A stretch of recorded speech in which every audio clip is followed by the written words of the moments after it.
Di lahan seluas hampir 17 hektar, berderet bangunan-bangunan tua yang terbengkalai. Sejarah ditutup oleh ilalang dan semak belukar. Jejaknya dibiarkan hancur di telan zaman. Di manakah lokasinya? Ikuti perjalanan singkat Senyum Indonesia.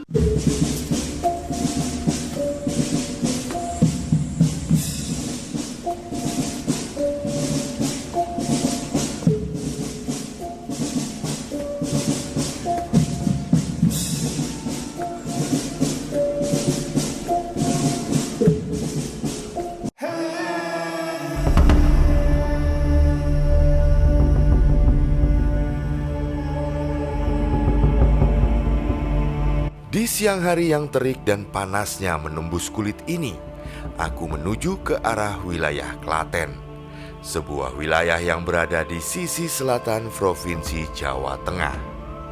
Aku melintasi jalan Solo Yogyakarta yang tak begitu padat. Namun justru di saat kondisi tidak begitu padat seperti ini, harus lebih ekstra hati-hati sebab banyak kendaraan yang melaju dengan kecepatan tinggi. Apalagi banyak sekali bis antar kota yang terkenal sering melaju di atas kecepatan rata-rata. Mungkin karena jalur yang lurus dan cukup lebar, atau karena hanya demi mengejar setoran. Sebab itu, kewaspadaan harus tetap dijaga selama di perjalanan. Memasuki wilayah Delanggu, aku ingin singgah sejenak ke sebuah lokasi.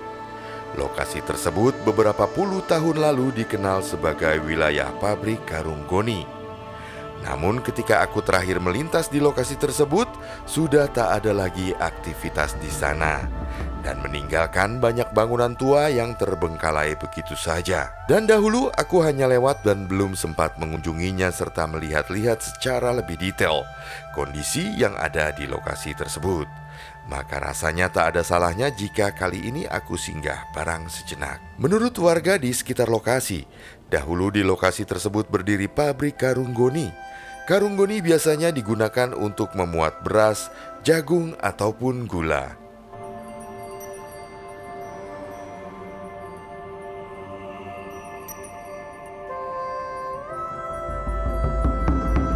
Aku pun segera memacu motorku menuju ke bekas pabrik karung goni.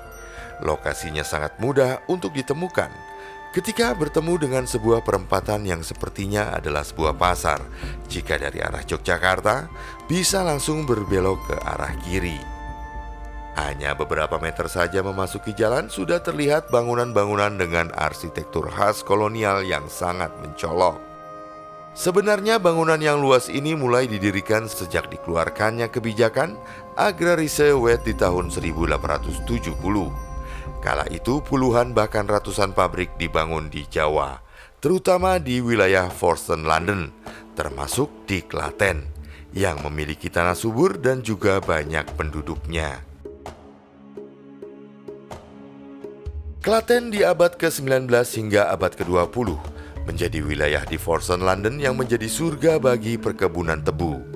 Inilah kemudian yang mendorong gairah perindustrian tebu, memunculkan pabrik-pabrik gula di banyak tempat di Klaten.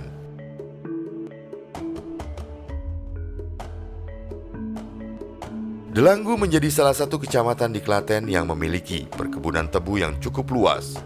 Pada 1871, luas perkebunan Delanggu mencapai 404 bau dengan hasil produksinya sebanyak 16.183 pikul.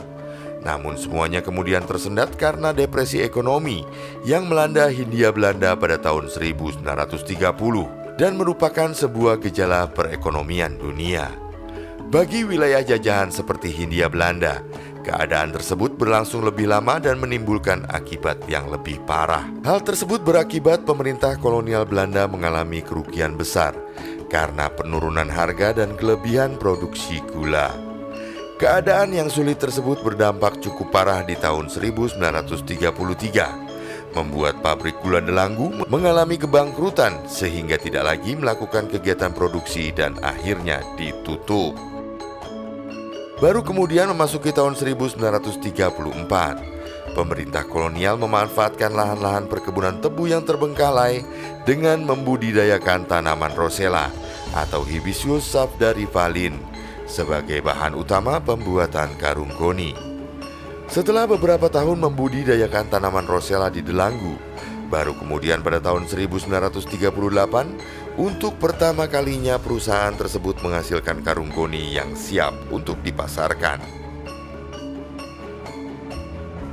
Pabrik gula yang telah lama tutup akhirnya hidup kembali untuk memproduksi karung goni yang bersifat komersil. Di dalam kompleks perusahaan dipekerjakan sejumlah 2.800 orang dari keseluruhan 15.567 orang buruh yang terlibat dalam ikatan kerja dengan perusahaan karung goni. Dari 2.800 orang buruh itu dibedakan menjadi 3 golongan pekerjaan, yaitu pegawai staf administratif, teknisi pabrik, serta pengawas. Konsentrasi kegiatan usaha di Delanggu menyebabkan sebagian besar tenaga kerja itu diambil dari wilayah Delanggu sendiri. Sekitar 80% dari karyawan pabrik adalah pria, 15% wanita, dan 70% dari seluruh karyawan sudah berkeluarga. Beroperasinya pabrik karung goni membuat perekonomian masyarakat kembali membaik setelah peristiwa Malaysia, depresi ekonomi yang memperparah kondisi hidup rakyat Delanggu. Bagi pemerintah kolonial, industri karung goni tersebut membantu mereka mengurangi pengeluaran devisa untuk impor karung goni dari negara-negara produsen seperti Pakistan dan juga Bangladesh.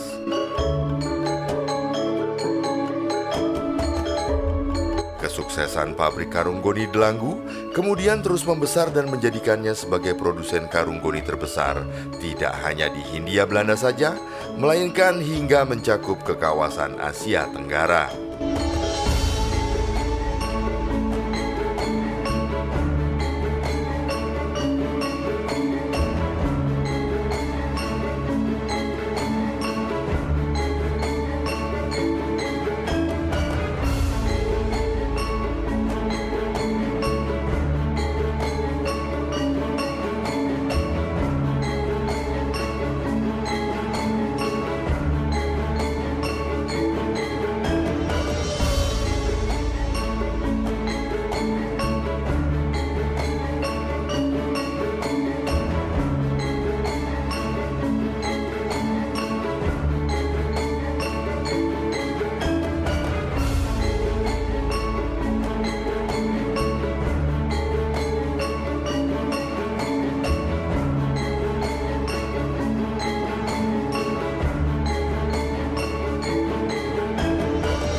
Meski berada dalam gairah produksinya yang menguntungkan pemerintah kolonial, pabrik Delanggu harus ditinggalkan sebab kekalahan Belanda atas Jepang membuat seluruh wilayah Hindia Belanda jatuh ke tangan pemerintah Jepang.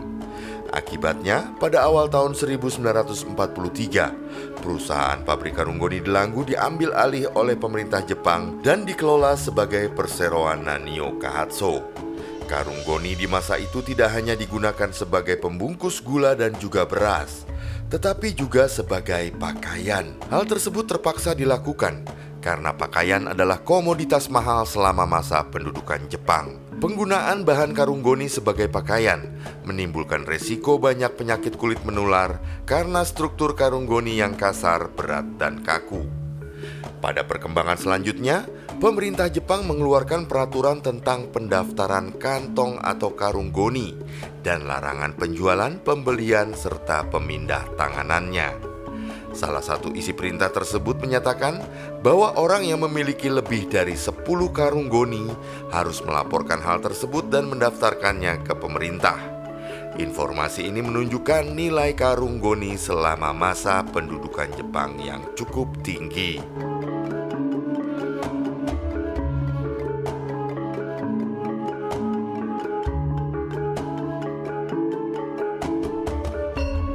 Pabrik karung goni Delanggu ini sempat mengalami krisis terkait perkembangan politik di tahun 1965 dan selanjutnya beroperasi, namun karena perkembangan zaman dan produk karung goni mulai tergeser dengan plastik, maka di era tahun 90-an pabrik ini resmi ditutup.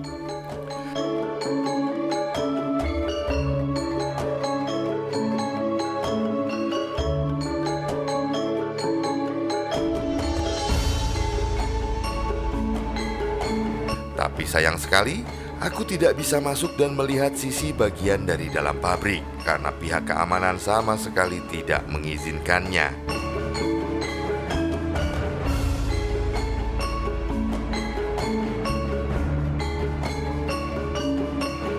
Kabarnya area pabrik ini pernah diiklankan di situs jual beli online dengan harga ratusan miliar rupiah. Aku pun hanya bisa mengambil dari sisi bagian luar, dan itu pun masih tidak merasa nyaman karena terus diikuti oleh dua orang yang sepertinya adalah bagian dari pihak keamanan bekas pabrik yang seolah mengusirku dengan halus.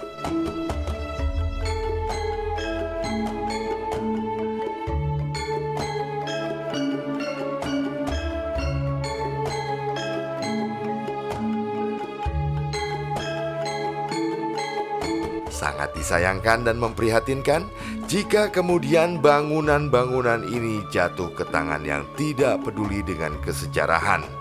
Pada akhirnya, pabrik karung goni Delanggu hanya tinggallah nama.